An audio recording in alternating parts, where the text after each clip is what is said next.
이 문제는 물체의 운동량과 충격량에 관한 문제가 되겠습니다. 문제가 조금 긴데요. 한번 차근차근히 읽어보면은요. 물체 A는 처음에 4V의 속력으로 운동을 했다라고 했습니다. 그리고 마찰 구간을 지나서 등속도로 운동을 하게 되고요. 물체 B는 V의 속력으로 A를 향해 운동을 하고 있는데 B는 마찰 구간 지나지 않고 그냥 A와 B와 충돌을 하게 되겠네요. 그리고 충돌 후에는 A는 충돌 전과 반대 방향으로 V로, B도 진행하던 것과 반대 방향으로 V로 운동을 하게 된다. 그리고 A는 운동하다가 마찰 구간에서 정지를 한다. 마찰 구간을 다 지나지 못한다는 얘기예요. 자, 그리고 마찰 구간에서 A는 운동 방향과 반대 방향으로 같은 크기의 일정한 힘을 받는다 그랬습니다. 그러니까 가의 상황에서 이쪽으로 갈 때 마찰력과 나의 상황에서 이쪽으로 올 때 마찰력이 똑같다. 그리고 일정한 힘이다 라고 지금 나와 있는 겁니다. 문제가 많이 단순화되는 거죠. 그리고 마찰 구간에서 A가 운동하는 데 걸린 시간, 가에서가 나에서의 2배이다 그랬습니다. 여러분들이 이 문제를 풀 때 마찰 구간에서의 등가속도 운동을 생각하시면 조금 어려울 수가 있습니다. 그런데 이걸 운동량과 충격량의 관점에서 보면은 조금 문제가 쉽게 풀릴 수가 있을 것 같습니다. 자, 먼저 마찰 구간에서의 힘을 보면은요. 가에서는 2배의 시간 동안 그 힘이 작용을 하기 때문에 예를 들어 ET라고 하는 그 시간 동안 일정한 힘, 마찰력이 작용을 한다는 얘기죠. 그런데 이제 나의 상황에서는 이거의 절반, T라고 하는 시간 동안 그리고 같은 크기의 F만큼의 힘이 작용을 하게 된다. 그럼 이 A라고 하는 물체는 마찰 구간을 지나는 동안 이만큼의 운동량이 변할 거고 나에서도 마찰 그 구간에서 정지할 때까지 이만큼의 운동량이 변한다 라고 보시면 되겠습니다. 자, 그럼 A는 처음에 4V라고 하는 속력으로 가고 있었어요. 그리고 질량을 MA라고 할까요? 자, 이게 처음에 운동량이었는데 마찰 구간에서 F 곱하기 ET라고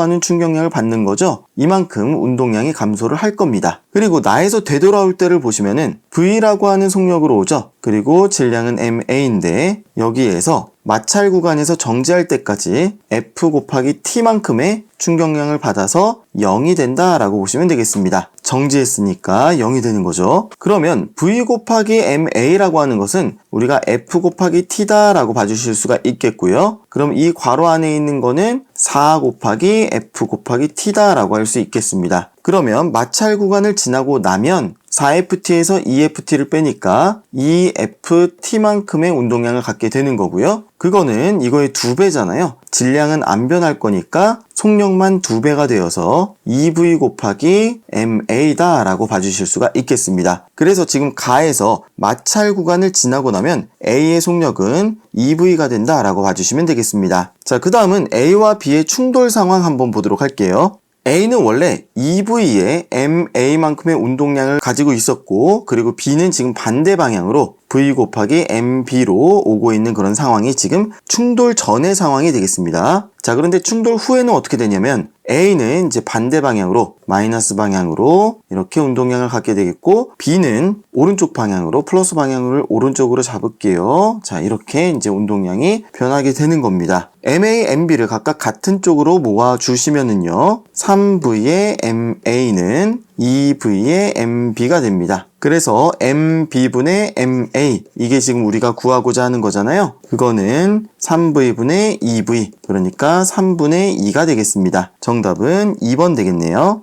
자, 이걸 만약에 등가속도 운동의 관점에서 우리가 풀어본다. 그것도 불가능한 건 아닙니다. 각각 그 마찰 구간에서 각각의 마찰 구간에서 등가속도 운동을 한다. 이때하고 이때하고 가속도의 크기가 일정하고 같죠. 서로 같죠. 지금 같은 크기의 일정한 힘 받는다고 했으니까요. 그 관점으로 한번 풀어볼게요. 4V로 달리고 있었는데 이게 ET라고 하는 시간 동안 A의 가속도를 받아가지고 속력이 줄어드는 거예요. 그러면 A의 나중 속력은 어떻게 되는 거예요? 4V 빼기 ETA만큼 이게 A의 나중 속력이 된다라고 보시면 되겠습니다. 그럼 이 속력 곱하기 A의 질량 이게 지금 이때의 운동량이 되겠고요. 그리고 B의 운동량은 반대 방향으로 V 곱하기 MB 이렇게 되겠습니다. 자, 이거는 충돌 후에 VV가 되는 거니까요. 마이너스 VMA 더하기 V MB가 된다. 자, 그리고 V라고 하는 속력이 T라고